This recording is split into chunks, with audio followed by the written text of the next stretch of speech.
আসসালামু আলাইকুম বিয়াস। আমি এখন কবুতরের হাট দেখাচ্ছি বজেশ্বর বন্দরের।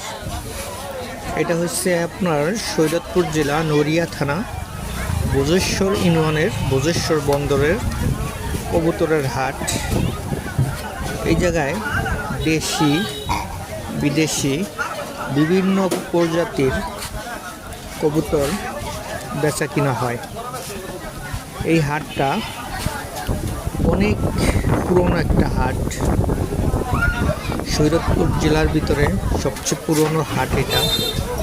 এই জায়গায় আসলে আপনি বিভিন্ন জাতের হাঁস, মুরগি, কবুতর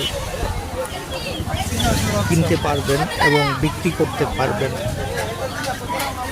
আপনাদের যদি কবুতর কিনতে চান কেউ, সৈয়দপুর জেলার ভিতরে এই হাটে আসতে পারেন।